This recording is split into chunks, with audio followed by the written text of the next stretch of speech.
மரியாதை செலுத்திய அனைவருக்கும் நன்றி.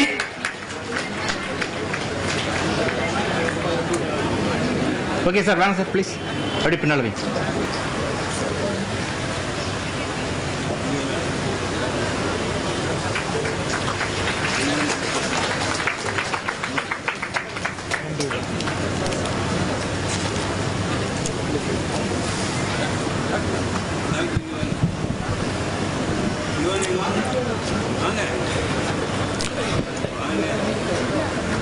தகடூர் புத்தக பேரவை நிகழ்த்தும்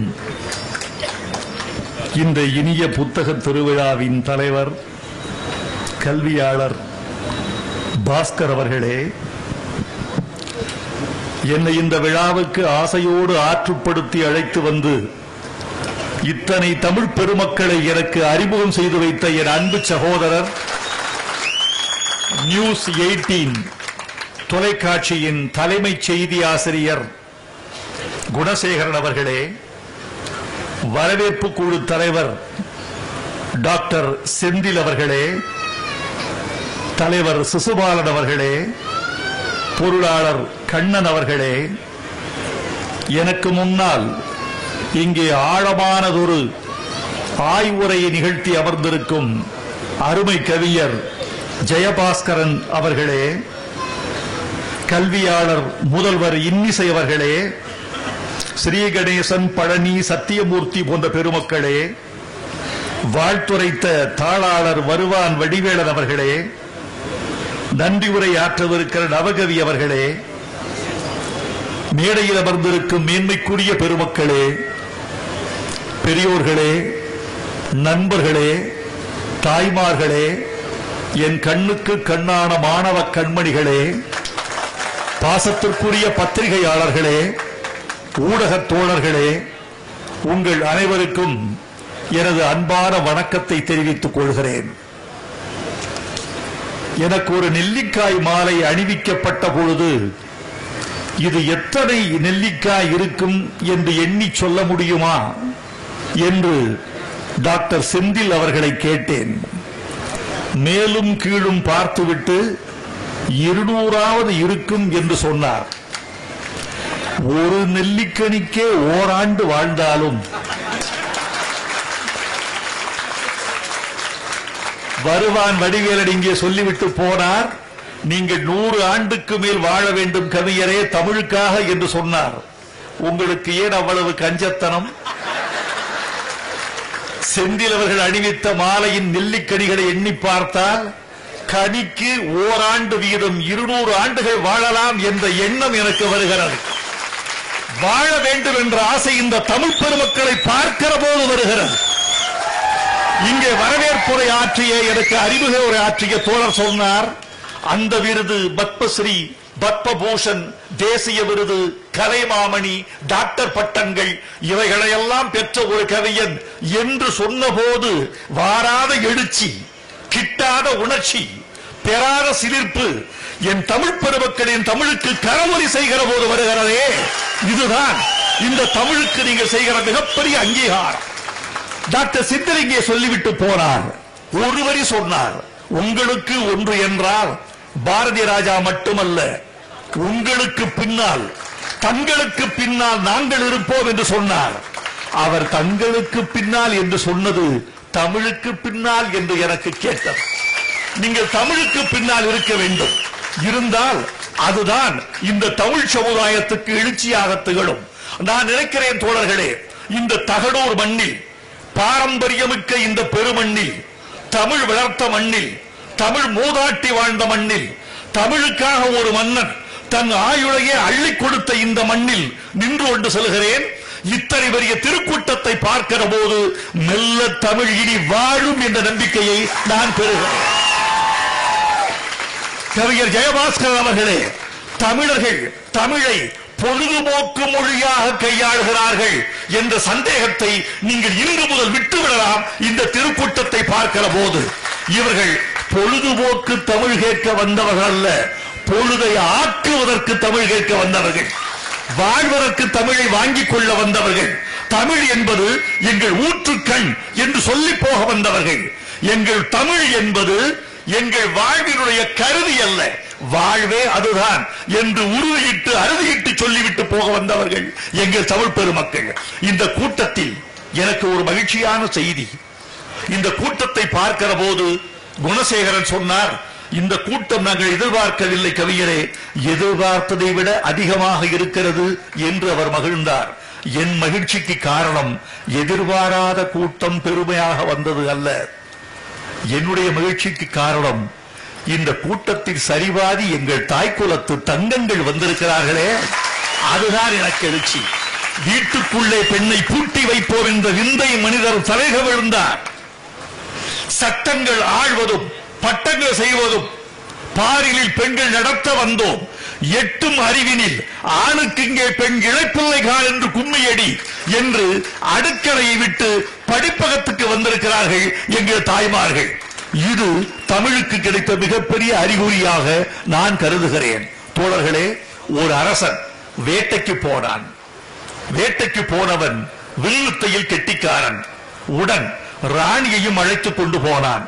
அங்கே காட்டுக்குள் அவர் ஒரு பிழை செய்தான். அந்த பிழைக்கு காட்டில் இருந்த முனிவன் அவனுக்கு சாபம் கொடுத்தான்.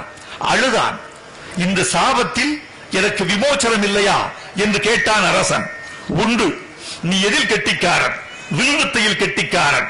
அப்படியானால் அங்கே ஆசிரமத்தின் வாசலில் மேய்கிறதே ஒரு மான், அந்த மானை ஒரே அம்பால் துளைக்க முடியுமா? இது என்ன பிரமாதம்? அம்பரா துணியிலிருந்து அம்பை எடுத்தான், எய்ய போனான், முனிவன் தடுத்தான். ஒரே அம்பில் நீ எய்து விடுவாய் என்பது எனக்கு தெரியும். நான் கேட்பது அது அல்ல. உன் ஒரே அம்பால் மானின் காலையும் துளைக்க வேண்டும், காதையும் துளைக்க வேண்டும் என்றார் முனிவன். கால் கீழே உள்ள உறுப்பு, காது மேலே உள்ள உறுப்பு. ஒரே அம்பால் கீழே உள்ள காலையும் மேலே உள்ள காதையும் எப்படி துளைக்க முடியும் என்று தயங்கி நின்றான் மன்னன். இப்போது ராணி கீழே குனிந்தாள். ஒரு களிமண் உருண்டையை திரட்டினாள். நான் சொல்கிற போது அடி என்றாள். அவள் மானின் காதை நோக்கி அந்த களிமண் உருண்டையை எய்தாள். அந்த களிமண் உருண்டை காதில் வந்து விழுந்தவுடன் காதில் ஏதோ துன்பம் என்று காலை தூக்கியது மான். இப்போது அடி என்றான். அடித்தான். காலும் துளைக்கப்பட்டது, காதும் துளைக்கப்பட்டது. கரத்துக்கு சொந்தக்காரன் ஆண், கருத்துக்கு சொந்தக்காரி பெண். எனவே ஆண்களின் அறிவும் பெண்களின் அறிவும் கூடி கும்மி அடிக்கிற திருவிழாவாக இந்த திருவிழா இங்கே நிகழ்கிறதே, இதைத்தான் நான் பெருமையாக கருதுகிறேன். ஜெயபாஸ்கரன் இங்கு அழகாக பேசினார். ஜெயபாஸ்கரன் போன்ற சிந்தனையாளர்களைத்தான் நீங்கள் பேச வைத்து கேட்க வேண்டும். ஜெயபாஸ்கரன் போன்ற சிந்தனையாளர்களில் 100 பேர் வந்தால் மெல்ல தமிழினி வாழும் என்ற என் முன்கூற்றுக்கு வழிமொழிந்த வாக்கியமாக அது திகழும் என்று நினைக்கிறேன். அவர் சொன்னார், எல்லாவற்றுக்கும் தமிழில் பெயர் இல்லையே, தமிழில் மாற்றம் இருக்கிறதே, வேறு மொழிகளின் ஆதிக்கம் இருக்கிறதே, ஆங்கிலத்தின் ஆதிக்கம் கூட இருக்கிறதே, சூர்யா லிட்டரேச்சர் கூட இருக்கிறதே என்று அவர் சொல்லிவிட்டு போனார். நாளை காலையில், நாளை ஞாயிற்றுக்கிழமை விட்டுவிடலாம், திங்கட்கிழமை காலையில் அந்த பதிப்பகத்தின் பெயரை கதிர் இலக்கியம் என்று மாற்றுவதற்கு நான் தயார்.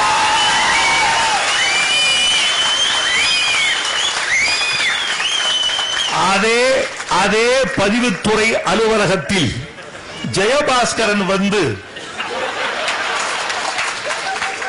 தன் பெயரை வெற்றி கதிரவன் என்று மாற்றிக்கொள்வதற்கு அவர் தயாரா என்று கேட்கிறார்.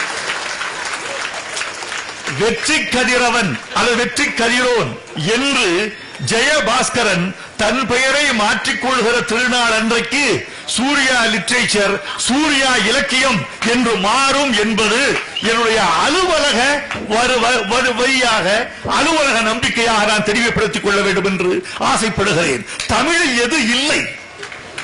தமிழில் எது இல்லை? தமிழில் எல்லாம் உண்டு. தமிழில் கவிதை இல்லையா? தத்துவம் இல்லையா? வீரம் இல்லையா? காதல் இல்லையா?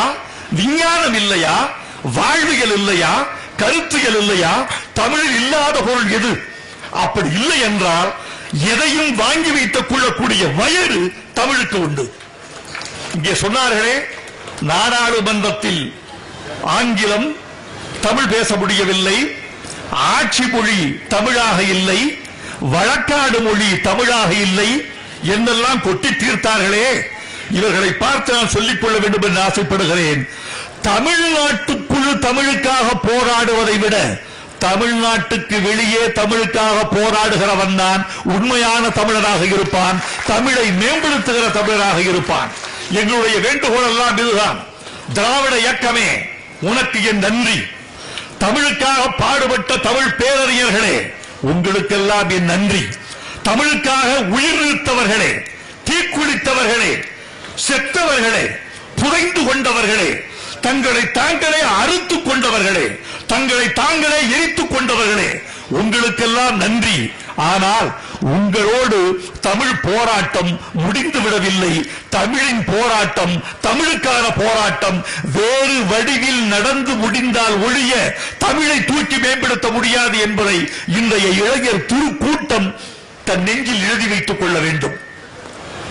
தமிழ் ஆட்சி மொழிகளில் ஒன்றாக வருகிற போதுதான், தமிழ் வழக்காடு மொழியாக வருகிற போதுதான், தமிழ் வழிபாட்டு மொழியாக வருகிற போதுதான், தமிழ் சடங்கு மொழியாக வருகிற போதுதான், சொல்ல போனால் எல்லா அதிகார பீடத்திலும் தமிழ் கோலோச்சுகிற நாளில்தான் தமிழன் தமிழால் ஆளப்படுகிறான் என்ற பெருமையை பெறுவான், தமிழன் தமிழை ஆள வைத்தான் என்ற பெருமையை பெறுவான்.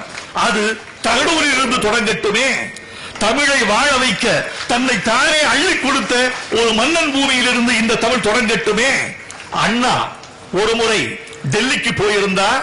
முதலமைச்சரான பிறகு பத்திரிகையாளர் சந்திப்பு கேட்டார்கள், இந்தி ஏன் ஆட்சி மொழியாக இருக்கக்கூடாது என்று சொல்லுகிறீர்கள்? அவர் கேட்டார், இந்தி மட்டுமே ஆட்சி மொழியாக இருக்க முடியாது என்கிறேன். ஏன் ஏன் அப்படி சொல்லுகிறீர்கள்? நீங்கள் ஏன் இந்தி ஆட்சி மொழியாக வேண்டும் என்கிறீர்கள்? இது ஜனநாயக நாடு. அதிகமான மக்களால் தேர்ந்தெடுக்கப்படுகிறவர் முதலமைச்சர், அதிகமான நாடாளுமன்ற உறுப்பினர்களால் தேர்ந்தெடுக்கப்படுகிறவர் பிரதம மந்திரி, அதிகமான மக்களால் பேசப்படுகிற மொழி இந்தி. அதனால் இந்திதானே இந்தியாவின் ஆட்சி மொழியாக இருக்கத்தக்கது. நீங்களும் நானுமாக இருந்தால் இந்த கேள்விக்கு திணறி போயிருப்போம். தர்க்க ரீதியாக சரியாக இருக்கிறதே என்று மயங்கி இருப்போம். அண்ணா சொன்னார், அப்படியா, அதிகமான மக்களால் பேசப்படுகிற மொழி இந்தி, அதனால் இந்திதான் ஆட்சி மொழியாக இருக்கத்தக்கது என்கிறீர்கள். நான் கேட்கிறேன், இந்தியாவில் மயில்களின் எண்ணிக்கையை விட காக்கைகளின் எண்ணிக்கை தான் அதிகம். ஆனால் இந்தியா தனது தேசிய பறவையாக காக்கையை வைத்துக் கொள்ளவில்லை, மயிலைத்தான் வைத்துக் கொண்டிருக்கிறது. குறைந்த எண்ணிக்கை என்று அதன் சிறப்பை அது புறந்தள்ளவில்லை. 7 கோடி மக்களால் பேசப்பட்டாலும் எங்கள் தமிழ் மொழி மயிலை போல பேசப்படுகிற குயில் மொழி என்பதை இந்த மண் உணர்ந்து கொள்ள வேண்டும். தமிழுக்காக மட்டும் நாங்கள் வாதிடவில்லை தோழர்களே.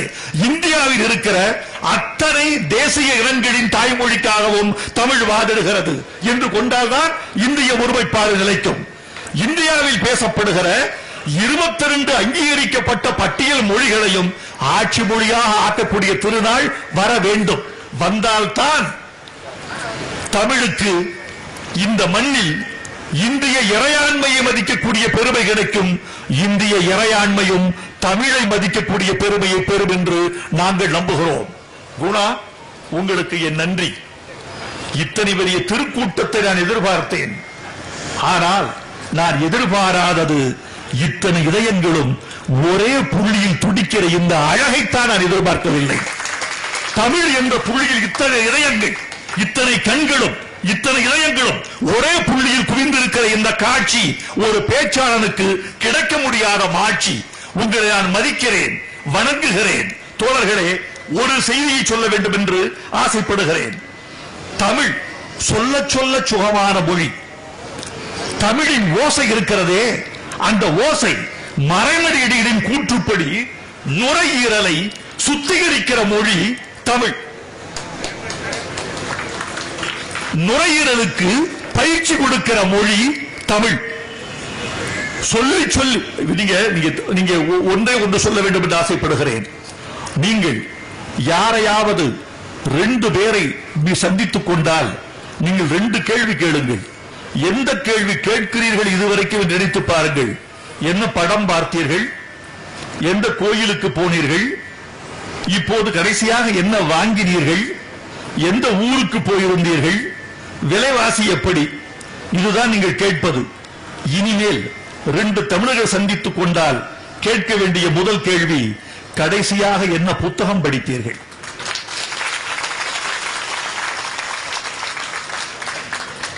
அடுத்த கேள்வி, நீங்கள் கடைசியாக எப்போது பாட்டு பாடினீர்கள்? இந்த 2 கேள்வியை வைரமுத்து தர்மபுரி என்ற தகடூரில் கேட்டுவிட்டு போனார் என்று ஊடகங்கள் பதிவு செய்யட்டும். 2 தமிழர்கள் சந்தித்துக் கொண்டால் கேட்க வேண்டிய 2 கேள்வி. முதல் கேள்வி, கடைசியாக என்ன புத்தகம் படித்தீர்கள்? அதில் அவனது அறிவின் உயரம் தெரிகிறது. 2வது கேள்வி, கடைசியாக எப்போது ஒரு பாட்டு பாடினீர்கள்? அதில் அவனது மனதின் விசாலம் தெரிகிறது. இந்த கேள்வியை நான் கேட்டுவிட்டு மௌனமான பதில்களை என் காதருகில் கேட்டுக் கொண்டிருக்கிறேன். கடைசியா எப்போ பாட்டு பாடினோம்? கடைசியாக பல பேர் பாட்டு வாங்கி இருப்பார்கள். கடைசியாக பாட்டு பாடினார்கள் என்று தெரியாது. பாட்டு பாடுகிற மனதில் ஒட்டடை படிவதில்லை, ஓடுகிற தண்ணீரில் பாசி படிவதில்லை. பாட்டு பாடுகிறவன் வாழ்வின் நிகழ்காலத்தோடு தன்னை இணைத்துக் கொண்டிருக்கிறார் என்று அர்த்தம். பாட்டு பாடுகிறவன் மன உளைச்சலிருந்து விடுபட்டிருக்கிறார் என்று அர்த்தம். பாட்டு பாடுகிறவன் மன அழுத்தத்திற்கு ஆளாகாதவன் என்று அர்த்தம். பாட்டு பாடுகிறவன் மனைவியோடு மகிழ்ச்சியாக இருக்கிறார் என்று அர்த்தம். அல்லது பாட்டு பாடுகிறவன் இன்னும் கல்யாணமாகாதவன் என்று அர்த்தம். எனவே நீங்கள் கேட்க வேண்டிய கேள்வி, நீங்கள் கடைசியாக எப்போது பாட்டு பாடினீர்கள் என்று கேட்க வேண்டும். அப்படி கேட்டால் அதிலிருந்து கிட்டும். நண்பர்களே, தமிழுக்கு அமுதென்று பேர் என்று ஏன் சொன்னார்கள் தெரியுமா? தமிழுக்கும் அமுதென்று பேர் என்று ஒரு சேர்த்து போட்டார் பாவேந்தர் பாரதிதாசன். தமிழுக்கும் அமுதென்று பேர் என்ன பொருள்? அமுதுக்குத்தான் அமுதென்று பெயர் இல்லை, அமுதுக்குத்தான் அமுதென்று பெயர் இல்லை, தமிழுக்கும் அமுதென்று பெயர். ஏன் தமிழும் அமுதும் ஒன்று தெரியுமா? புராணிகர்களின் கருத்துப்படி, மதவாதிகளின் கருத்துப்படி, ஆன்மீகவாதிகளின் நம்பிக்கையின்படி, தேவ அசுர யுத்தத்தை கருதுகிறவர்களின் கணக்குப்படி அமிழ்தம் உண்டவனுக்கு மரணம் இல்லை. அது உண்மையோ பொய்யோ தெரியாது. அதை வைத்து பார்க்கிற போது எங்களுக்கு தெரிகிறது, உண்மையாக சொல்ல போனால் அமிழ்து உண்டவனுக்கு மரணம் இல்லை என்பது எங்களுக்கு தெரியாது. ஆனால் எங்களுக்கு இன்னொன்று தெரியும், தமிழ் உண்டவனுக்கு மரணம் இல்லை.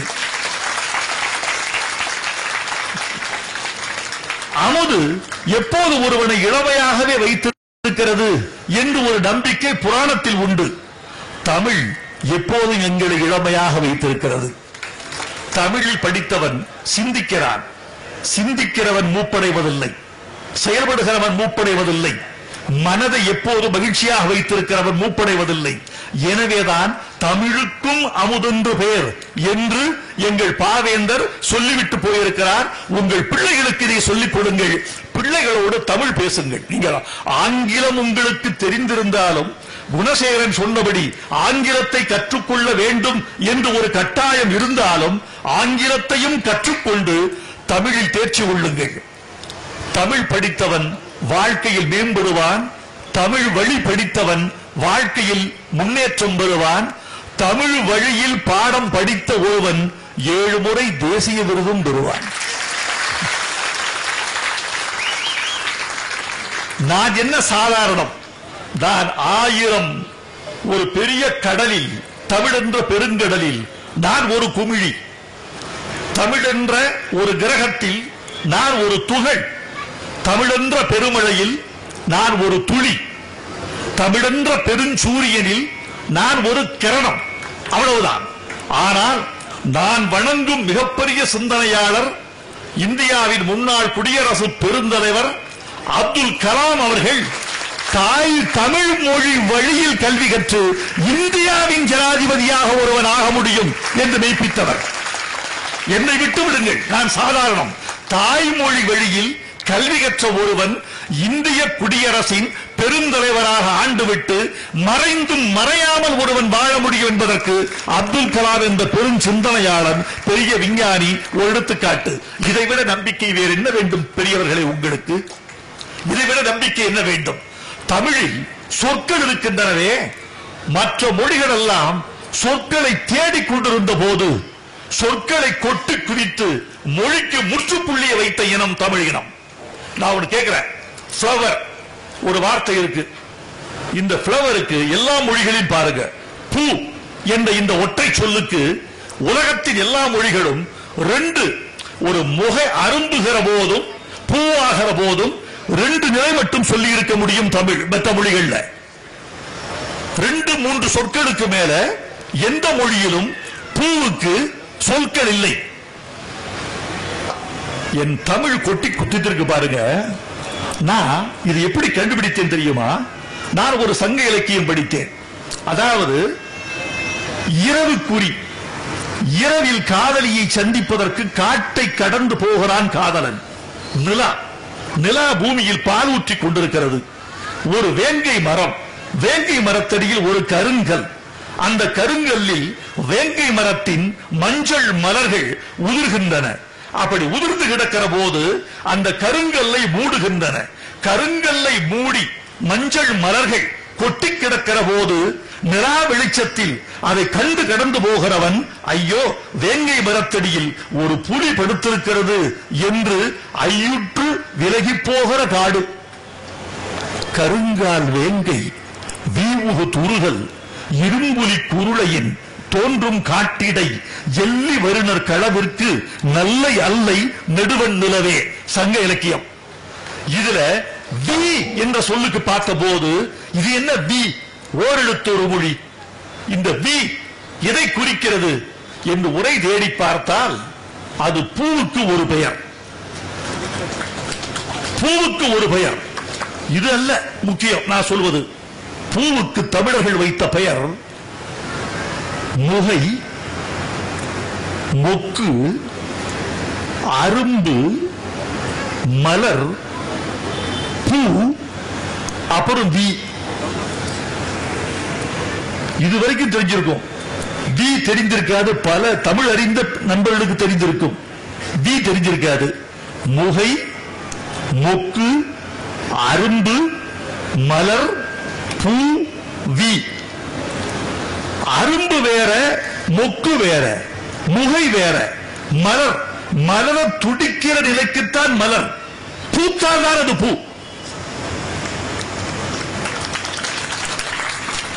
வி, வீழுகிற மலருக்கு வி என்று பெயர் வைத்த ஒரே இனம் தமிழினம்.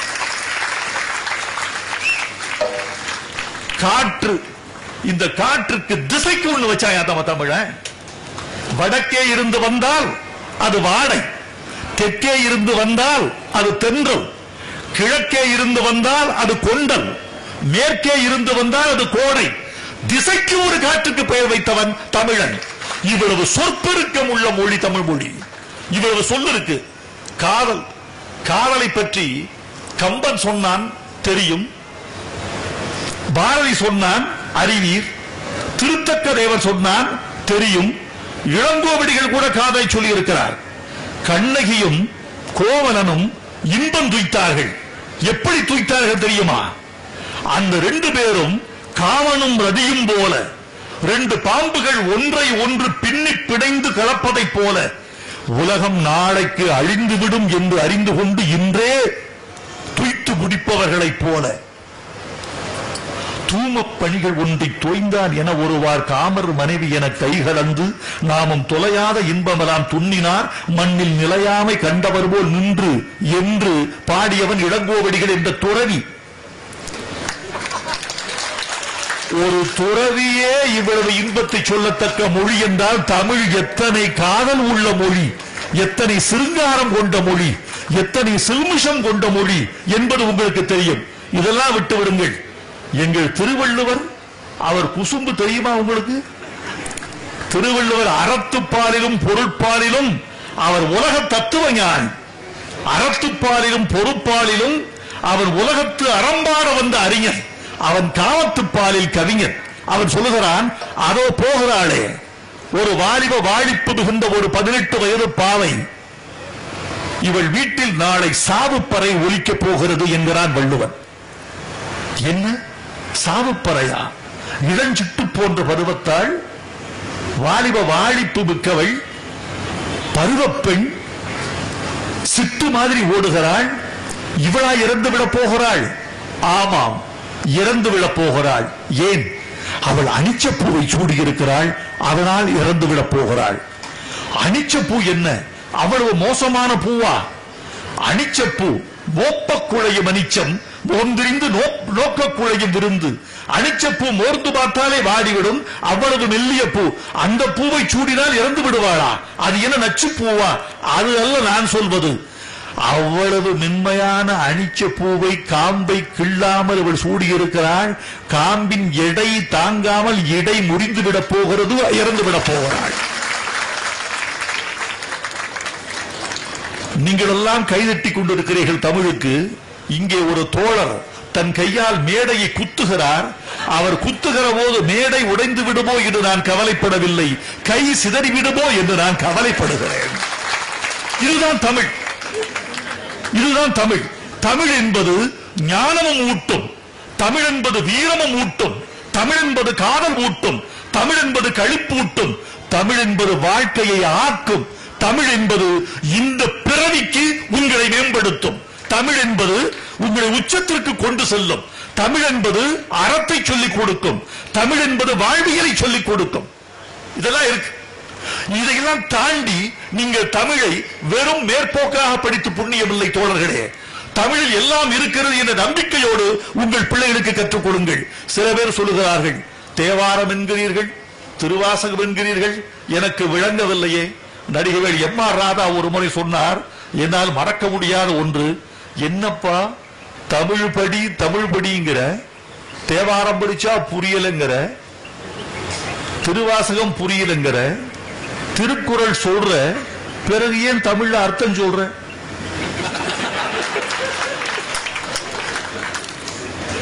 துப்பார்க்கு துப்பாய துப்பாக்கி துப்பார்க்கு துப்பாய தூம் மழை, புரியுதா? இதுக்கே உரை சொல்ல வேண்டியிருக்க.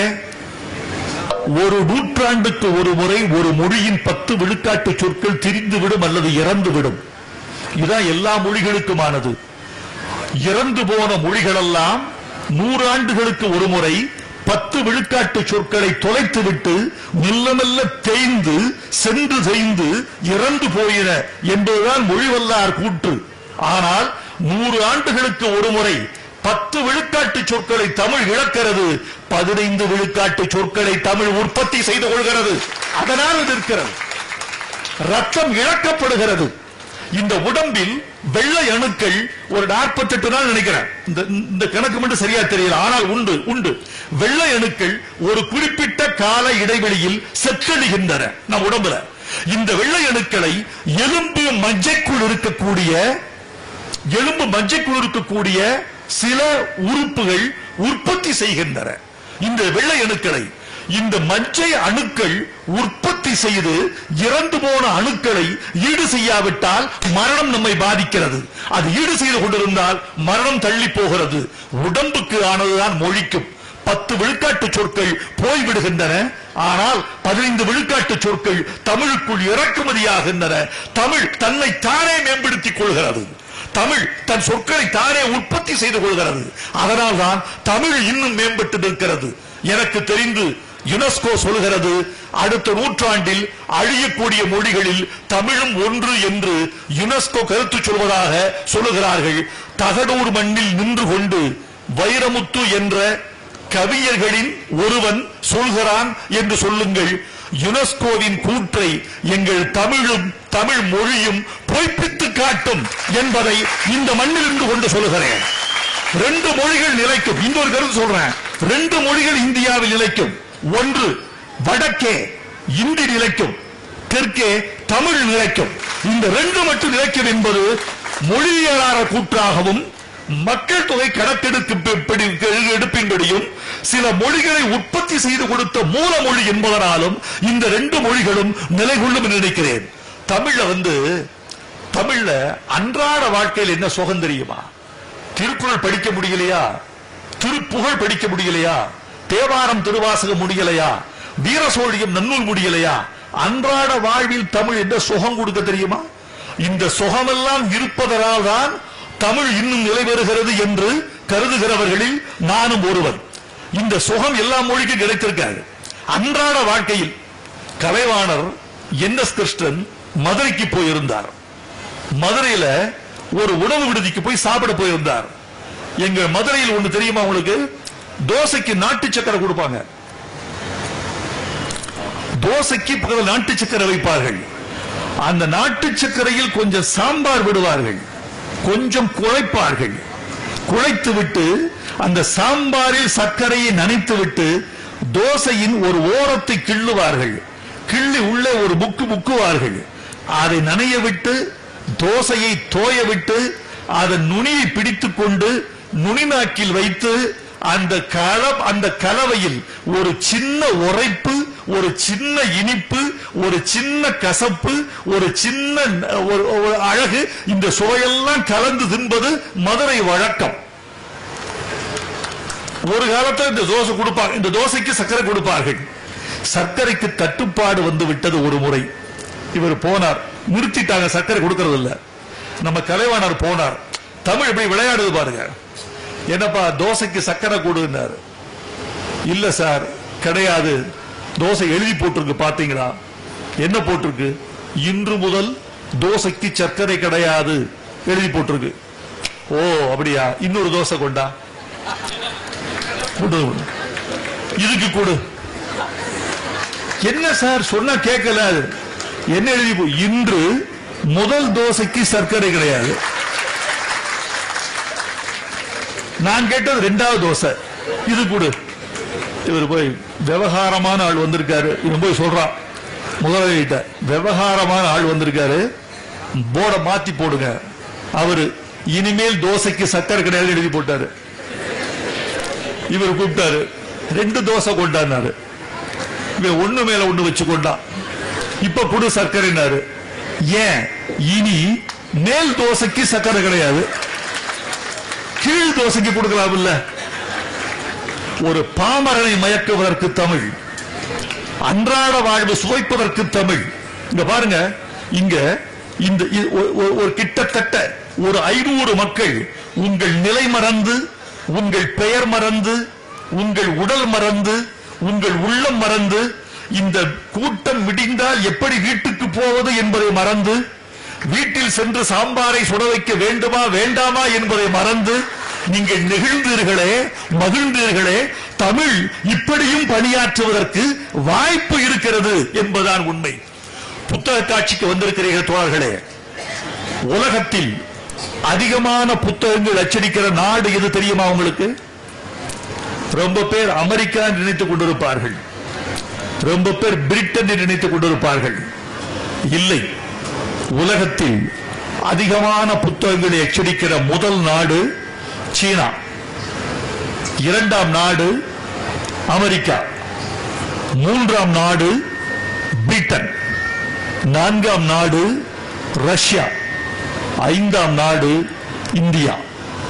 நான் கேட்கிறேன், இந்திய மக்கள் தொகை அடிப்படையில் சீனாவுக்கு அடுத்து இந்தியா இருக்கிறது என்றால், சீனா முதலிடத்தில் இருந்தால் புத்தக அச்சடிப்பில் 2ஆம் இடத்தில் இருக்க வேண்டுமா வேண்டாமா?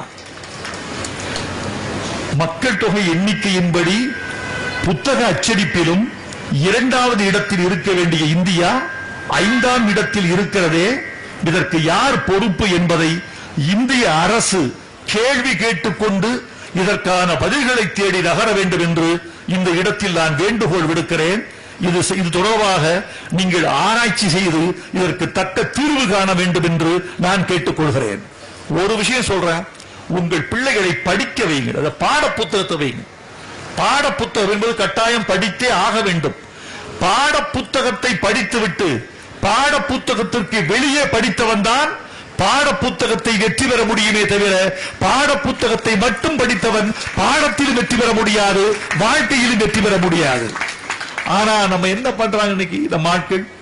என் நண்பர் வேடிக்கையா சொன்னா, ஒரு நகைச்சுவை துணுக்கு சொன்னான், ஒரு பையன் வீட்டுல எங்க பணம் வச்சாலும் எடுத்துறானா.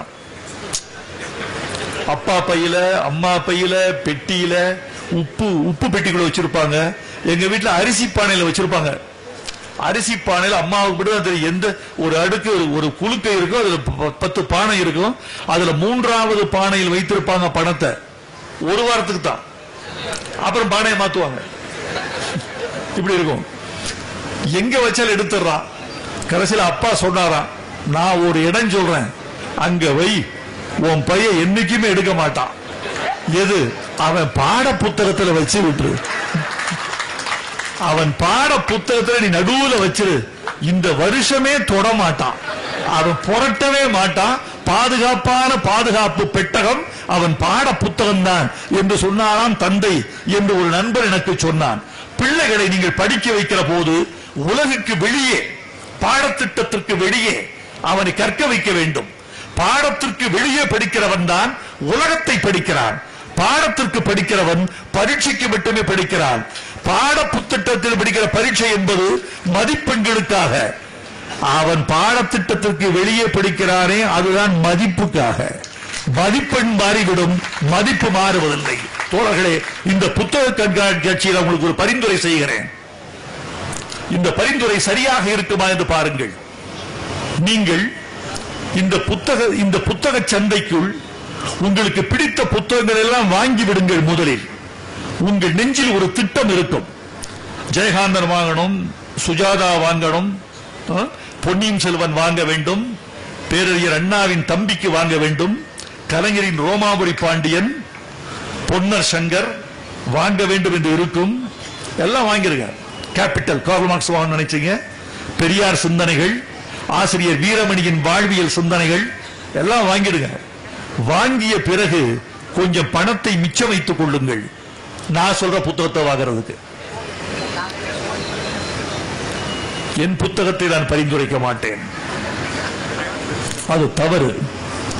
நான் சொல்றேன், இந்த புத்தகங்களை வாங்கிவிட்டு நீங்கள் வாங்க வேண்டிய புத்தகங்கள் தமிழில் வெளிவந்திருக்கும் மிகச்சிறந்த மொழிபெயர்ப்பு நூல்கள். இதை மறக்காதீங்க. ஒரு புத்தகம் மொழிபெயர்க்கப்பட்டது என்றாலேயே அதிலேயே தெரிந்து விட்டது அது சிறந்த நூல் என்று. சிறந்த நூலாக இல்லாத ஒன்று மொழிபெயர்க்கப்பட முடியாது. காலம் வடிகட்டித்தான் அந்த நூலை தமிழுக்கு கொண்டு வருகிறது. வங்காளத்திலிருந்து, மலையாளத்திலிருந்து, மராட்டியத்திலிருந்து, ரஷ்யனிலிருந்து, ஜெர்மனிலிருந்து, ஸ்பானிஷ்ல இருந்து, இன்னைக்கு உலகத்தில் மிக வேகமாக வளர்ந்து கொண்டிருக்கிற மொழி ஸ்பானிஷ். லத்தீன் அமெரிக்க நாவல்கள் வாங்குங்க. அப்படி வாங்குகிற போது உலகத்தின் மிகச்சிறந்த படைப்புகள் மட்டும்தான் இத்தனை எல்லைகளை கடந்து, இத்தனை கண்டங்களை கடந்து, இத்தனை கடல்களை கடந்து தமிழுக்கு வரும். நான் தமிழில் வெளிவந்த சிறந்த நூல்களை படிக்கிற போதெல்லாம் ஒரு மொழிபெயர்ப்பு நூலை படித்து முடித்து விடுவேன். மொழிபெயர்ப்பு நூல் என்பது உலக சிந்தனை அளித்து வருகிறது. நான் படித்த ஒரு மிகச்சிறந்த சிறுகதையை உங்களோடு பகிர்ந்து கொள்ள வேண்டும் என்று ஆசைப்படுகிறேன். சிறுகதை எப்படி இருக்க வேண்டும் என்பதற்கு இது ஒரு இலக்கணம். சிறந்த கதைகள், சிறந்த கவிதைகள், சிறந்த நாடகங்கள், சிறந்த கட்டுரைகள், சிறந்த அறிவியல் நூல்கள் மொழிபெயர்ப்பில் தான் வர முடியும். ஒரு மொழிபெயர்ப்பில் ஒரு கவிதை படித்த, வடநாட்டில் வெள்ளம் வந்தது, இதை பற்றி எழுதியிருந்தான் ஒரு கவிஞன். அந்த வெள்ளத்தில் மழையே மூழ்கிவிட்டது. மனிதர்களின் மூச்சு வாசல்களில் நீர்ச்சுவர்கள் எழுந்து நின்றன. அலைகளின் கால்கள் பிணங்களில் தடுக்கி விழுந்தன. இப்படி விவரிக்கிறான். அந்த வெள்ளத்துக்கு மத்தியில் நானும் ஒரு பாதி உயிர் உள்ள சடலமாக மிதந்து போவது மாதிரியான உணர்வை இந்த மொழிபெயர்ப்பு ஏற்படுத்தி விடுகிறது. நான் இப்போ படித்த ஒரு மிகச்சிறந்த சிறுகதையை உங்களோடு பகிர்ந்து கொள்ளப் போகிறேன்.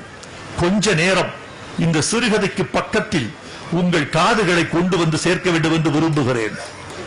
இந்த கதை மிக முக்கியமான கதை. இதில் ஒரு உளவியல் இருக்கு. இந்த உளவியலை அவன் எப்படி சித்தரிக்கிறான்னு பாருங்க. முதல் வரி ஆரம்பிக்கிறான் பாருங்க. அந்த முதல் வரியிலேயே ஒரு வாசகரை உள்ளே இழுத்தவன் சட்டை பிடித்து இழுத்து தன் பக்கத்தில் உட்கார வைத்துவிட்டு ஆணி இடித்து இனிமேல் நீ நகர முடியாது என்று அவன் தலையை பிடித்துக் கொள்கிறான் எழுத்தாளன். முதல் வரி, எவனை கொலை செய்ய வேண்டும் என்று நான் தேடிக் கொண்டிருந்தேனோ அவன் உள்ளே வந்தான், நான் கத்தியை தீட்டிக் கொண்டிருந்தேன். ஒரு சிறுகதை ஆரம்பிக்கிற விஷயம் பாருங்க. எவனை கொலை செய்ய வேண்டும் என்று இத்தனை நாள் தேடிக் கொண்டிருந்தேனோ அவனே வந்தான், அப்போது நான் என் கத்தியை தீட்டிக் கொண்டிருந்தேன். யார் தெரியுமா அவன்? கத்தியை தீட்டிக் கொண்டிருந்தேன். அவன் ஒரு சவரத் தொழிலாளி. இப்ப பாருங்க திருப்பியும், எவனை கொலை செய்ய வேண்டும் என்று தேடிக்கொண்டிருந்தேனோ அவன் உள்ளே வந்தான், அப்போது நான் கத்தியை தீட்டிக் கொண்டிருந்தேன். இதோ இவன்தான், நான் தேடிக்கொண்டிருந்தவன் இவன்தான். இவன்தான் என் தங்கையை கற்பழித்தவன். இவன்தான் என் தாயை நிர்வாணப்படுத்தியவன். இவன்தான் எங்கள் தெருவில் எங்கள் பெண்களை மானபங்கம் செய்தவன். இவன்தான் எங்கள் தெருவை கொளுத்தியவன். இவன்தான் அந்த அந்நிய படையின் மேஜர். இவனைத்தான் கொலை செய்ய வேண்டும் என்று தேடிக்கொண்டிருந்தேன். வசமாக வந்து மாட்டிக்கொண்டான். தன்னுடைய மேலாடையை கிளற்றுகிறான், தொங்க விடுகிறான். இதோ என் நாற்காலியில் வந்து அமர்ந்து விட்டான். கண்களை மூடிக்கொண்டான். என் கத்தி தயாராகிவிட்டது. எப்படி ஆரம்பிக்கிறான் பாருங்க. காட்சி ஓடுது. கண்களை மூடிக்கொண்டு விட்டான். நான் கத்தியை தீட்ட தொடங்கிவிட்டேன். இதோ அவன் முகத்தில் நான் சோப்பு நுரையால் மூடுகிறேன். அவன் கண்மயங்கி விட்டான். பாதி உறக்கத்திற்கு போய்விட்டான். இன்னும் கொஞ்ச தூரம், இன்னும் கொஞ்ச நேரம்தான். இவன் கழுத்தில் என் கத்தி இறங்க போகிறது. அந்த வெள்ளை நுரையை தாண்டி ரத்தம் வெளியேற போகிறது. இவன் இங்கேயே மரணமடைய போகிறான். இவன் படை வீரர்கள் என்னை துரத்தப் போகிறார்கள். நான் ஓடப் போகிறேன். ஊருக்கு வெளியே கடப்பதற்குள் என்னை சுட்டு விடுவார்கள். நான் இறந்து விடுவேன். கொஞ்ச நேரத்தில் இது நடக்கப் போகிறது. சரக் இடப்பக்கம் இறங்கியது. சரக் இடப்பக்கம் கத்தி இறங்கியது. இப்போது இடப்பக்கம் முடிந்து வலப்பக்கம் முடிந்தது. இப்போது கழுத்துக்கு கத்தி வருகிறது. அழுத்து என்கிறது கொலை வெறி, நிறுத்து என்கிறது மனச்சாட்சி. அழுத்து என்கிறது மீண்டும் கொலை வெறி, நிறுத்து என்கிறது தொழில் தர்மம். இவன் உன்னை நம்பி வந்தவன். இவனை கொலை செய்யாதே. இவன் உன்னிடம் தொழில் கேட்டு வந்தவன். இப்போது அவனுக்கு நீ விசுவாசமான வேலைக்காரன். உன்னை நம்பி வந்தவனின் கழுத்தில் கத்தி வைக்காதே என்று என் தொழில் தர்மம் என்னை தடுக்கிறது. ஆனால் வன்மம் அழுத்து என்கிறது. என் தாயின் அழுகுரல், என் தந்தையின் கண்ணீர், எரிந்த நெருப்பு, கருகிய சாம்பல், கொல்லப்பட்டவர்கள், நிர்வாணப்படுத்தப்பட்டவர்கள் எல்லோரும் சேர்ந்து அழுத்து என்கிறார்கள். அழுத்து நிறுத்து, அழுத்து நிறுத்து. இந்த போராட்டத்தில் சவரம் முடிந்து விட்டது. அவன் கண்களை விழித்துக் கொண்டான். கழற்றி வைத்த சட்டையை மாட்டிக்கொண்டு எனக்கு என் காசை கொடுத்துவிட்டு அவன் சொல்கிறான், என்னமோ சொன்னார்களே, உன்னிடம் சவரம் செய்ய வந்தால் நீ என்னை கொண்டு விடுவாய் என்று. என்னமோ சொன்னார்களே, உன்னிடம் சவரம் செய்ய வந்தால் நீ என்னை கொண்டு விடுவாய் என்று. இப்போதாவது தெரிந்து கொள், கொலை செய்வது அத்தனை சாதாரணம் அல்ல.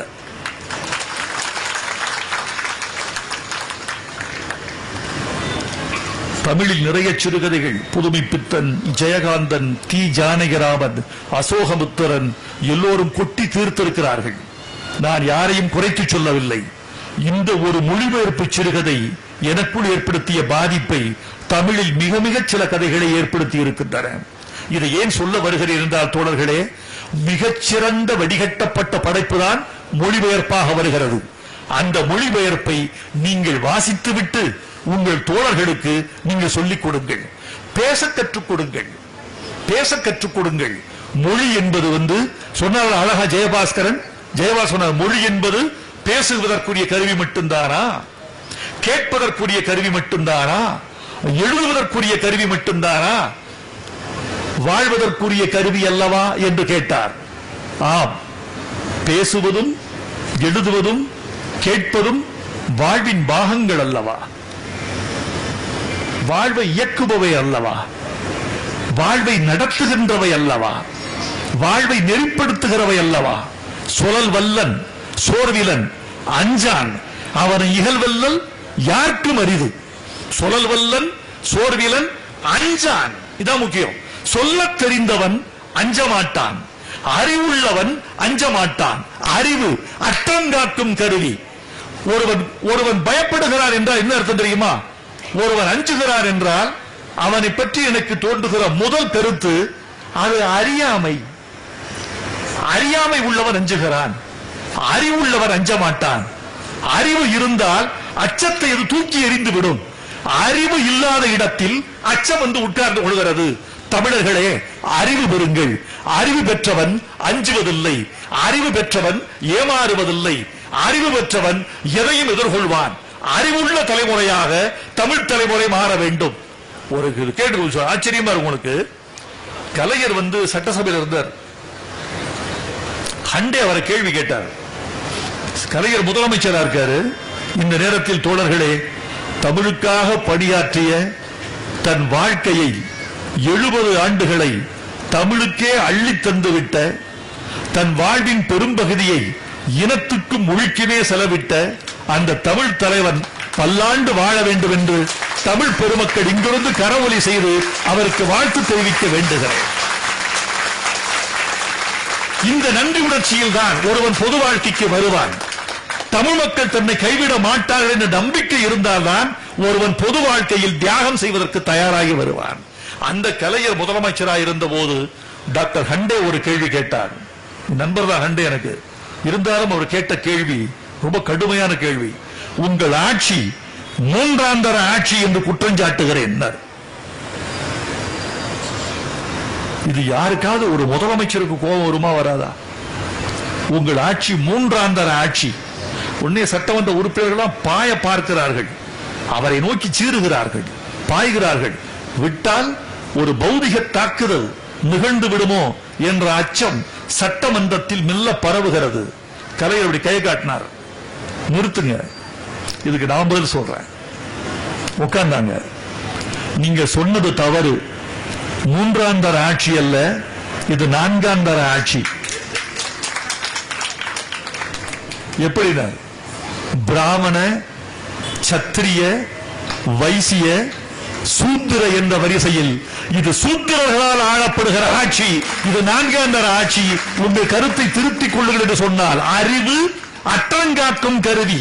சொலல் வல்லன் சோர்விலன் அஞ்சான் அவனை இகழ்வல்லல் யாருக்கும் அரிது. சொல்ல தெரிந்தவர்களாக பிள்ளைகள் வளர்த்து வாருங்கள். மொழி அறிவு மிக்கவர்களாக வாழ்த்து வளர்த்து வாருங்கள். அறிவு மிக்கவர்களாக பிள்ளைகளை வளர்த்து வாருங்கள். அதற்கு தாய்மொழி மாதிரி துணை இருப்பது வேறு எதுவும் இல்லை என்று தெரிந்து கொள்ளுங்கள். தாய்மொழி தான் இயல்பான மொழி. தாய்ப்பாலை போல 1000 பால் கொடுக்கலாம் குழந்தைக்கு.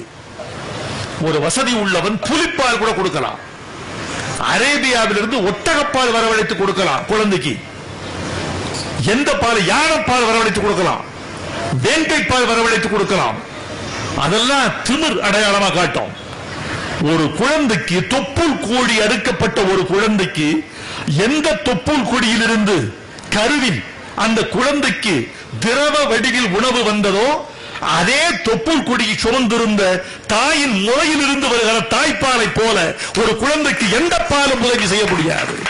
நோய் எதிர்ப்பு ஆற்றல், தாய்ப்பால் கொடுக்கிற ஆற்றல் ஒரு குழந்தைக்கு வேற எந்த பாலும் கொடுத்து விட முடியாது. தாய் மொழி தருகிற அறிவாற்றல், தாய் மொழி தருகிற இயல்பு தன்மை, தாய் மொழி இயக்குகிற மரபு அணுக்களின் நீட்சி வேற எந்த மொழியும் தந்துவிட முடியாது என்பதை தமிழர்களாகிய நீங்கள் நம்புங்கள். தாய்மொழி பேசுகிற எல்லா இனங்களும் நம்புங்கள். ராஜாஜி சேலத்தில் நகர்மன்ற தலைவராக இருந்தாரு. இப்போ போலவே அப்பவும் நகராட்சியில படம் இல்ல.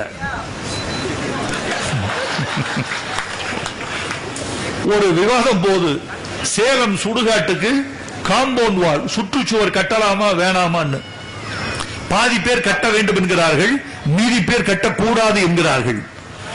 ராஜாஜி மனசுக்குள்ள கட்டக்கூடாதுன்றத ராஜாஜி மனசுக்கு, ஏன்னா பணம் இல்லை. ஆனால் கட்ட வேண்டும் என்பது குரல் அதிகமாக இருக்கிறது, கட்டக்கூடாது என்கிற குரல் குறைவாக இருக்கிறது. கட்ட வைத்து விடுவார்களோ, செலவிழுத்து விடுவார்களோ, பணம் இல்லாத காலத்தில் என் தலையில் புதிய சுமையை போட்டு விடுவார்களோ என்று அஞ்சிய ராஜாஜி கடைசியில் தீர்ப்பு சொல்றார், சுடுகாட்டு சுவர் தேவையில்லை என்பது என் எண்ணம். சுடுகாட்டுக்கு சுவர் வேண்டான்னு நான் நினைக்கிறேன். ஏன்? உள்ளே இருக்கிறவன் வெளியே வரமாட்டான், வெளியே இருக்கிறவன் உள்ளே போக விரும்ப மாட்டான். எதுக்கு அனாவசியமா சுற்றுச்சுவர்? சொல்லுக சொல்லை பிரிதோர் சொல் அச்சொல்லை வெல்லும் சொல்லின்மை அறிந்து. சொல்ல தெரிந்தவன் எவ்வளவு லாபம் பார்க்கிறான் பாருங்க. வணிகத்துக்கு மொழிதான், வாழ்வியலுக்கு மொழிதான், கல்விக்கு மொழிதான், அறிவுக்கு மொழிதான், வெற்றிக்கு மொழிதான். மொழியில் வென்றவன் எல்லாவற்றையும் வெல்கிறான். மொழிதான் அறிவின் வாசல் என்பதை அறிந்து கொள்ளுங்கள். தாய்மொழியின் மீதும், நம்முடைய தாய்மொழி, தாய்மொழி நான் பொதுவா சொல்கிறேன், ஏனென்றால் தமிழ் மொழியின் மீது என்று சொன்னால் என்னை தமிழ் மொழி வெறியன் என்று பட்டம் கட்டுவதற்கு பல பேர் தயாராக இருக்கிறார்கள். அந்த பட்டத்தை வாங்கிக் கொள்வதற்கு நான் தயாராக இருக்கிறேன் என்பது வேறு விஷயம். ஆனால் தாய்மொழி என்ற சொல்லை நான் சொல்வதன் மூலமாக இந்தியாவில் இருக்கக்கூடிய எல்லா தேசிய இனங்களும் தங்கள் தாய்மொழியில் அறிவு பெற வேண்டும் என்பதுதான் என்னுடைய நோக்கம். இதன் மூலமாக இந்தியாவுக்கே தென்னகம் தமிழ்நாடு தாய்மொழியில் வழிகாட்டுகிறது என்ற கருத்தை வடநாடு தெரிந்து கொள்ள வேண்டும் என்பதற்காக நான் சொல்லுகிறேன் தோழர்களே. இந்த நேரத்தில் நிறைவாக ஒரு செய்தியை சொல்ல வேண்டும் என்று ஆசைப்படுகிறேன் தோழர்களே. தமிழர்களுக்கு எது அடையாளம் என்ற ஒரு கருத்தை நீங்கள் இன்று முதலாவது நினைத்து பார்க்க வேண்டும். நம்முடைய அடையாளங்கள் எல்லாம் காலப்போக்கில் மாறி இருக்கின்றன என்பது உங்களுக்கு தெரியும் அல்லவா? தமிழர்களின் நில அடையாளம் மாறி போய்விட்டது. வடவேங்கடம், தென்குமரி ஆயிடை, தமிழ்கூறு நல்லுலகு என்பது பழைய படம்பாரனார் வகித்த எல்லை. இது தொல்காப்பியத்தில் சொல்லப்பட்டிருக்கிறது. வடவேங்கடம், தென்குமரி ஆயிடை, தமிழ்கூறு நல்லுலகு. ஆனால் இன்னைக்கு நில எல்லை திருத்தணியோடு முடிந்திருக்கிறது. வடவேங்கடம் நமக்கு சொந்தம் இல்லை, திருப்பதி நமக்கு சொந்தம் இல்லை. நில அடையாளம் கூட மாறி இருக்கிறது. உணவு அடையாளம், இதுதான் நமது உணவோட. பீஸாவா நமது உணவு, சில்லி சிக்கனா நமது உணவு, பர்கரா நமது உணவு இல்லை. நம்முடைய பழைய உணவு என்ன தெரியுமா? ஆதி தமிழனின் உணவு, அசைவ உணவு என்ன தெரியுமா? உடும்பு கறியும் மூங்கில் அரிசியும் தான் நம்முடைய உணவு. குறிஞ்சியில் வேட்டையாடியவன் முதல்ல உடும்பு கறியும் மூங்கிலும் தான் நம்ம உணவுன்னு சொல்றான். மிகச்சிறந்த சைவ உணவு எது என்று கேட்டபோது பெரும்பானாற்றுப்படை சொல்கிறது, பார்ப்பனர் குடில் பக்கம் போ, உனக்கு சைவம் கிடைக்கும். அங்கே மாதுளம் பிஞ்சும் வெண்ணையும் இட்டு வைத்திருப்பார்கள், நீ தொட்டு சாப்பிடலாம். மாதுளம் பிஞ்சும் வெண்ணையும் தான் பழைய சைவ உணவு. உடும்பு கறியும் மூங்கில் அரிசியும் தான் நம்முடைய பழைய அசைவ உணவு. இன்றைக்கு நம்முடைய உணவின் நிலை அதுவா? உடை மார்கோ போலோ தென்னிந்தியாவுக்கு வந்தபோது இங்கே சொல்லுகிறான், தென்னிந்தியாவில் அரச குடும்பத்து பெண்களுக்கு தவிர வேறு யாருக்கும் இடுப்புக்கு மேலே ஆடை இல்லை, இவர்கள் ஒற்றை ஆடை உடுத்திருக்கிறார்கள் எழுதுகிறான் மார்கோ போலோ. இன்றைக்கு தாவணி மாறி, பட்டுப்புடவை மாறி, சுடிதார் மாறி, அப்புறம் லெகின்ஸ் வரைக்கும் வந்துருச்சு. இன்னைக்கு எல்லாம் மாறி இருக்கு. இன்னைக்கு எல்லாம் மாறி, உடை மாறி இருக்கிறது. எல்லா உடையும் மாறி இருக்கிறது. உணவு மாறிவிட்டது, உடை மாறிவிட்டது, நிலம் மாறிவிட்டது, ஆட்சி மாறிவிட்டது, எல்லாம் மாறி இருக்கிறது. தமிழர்களுக்கு என்று மாறாத ஒரே ஒரு அடையாளம் தாய்மொழி.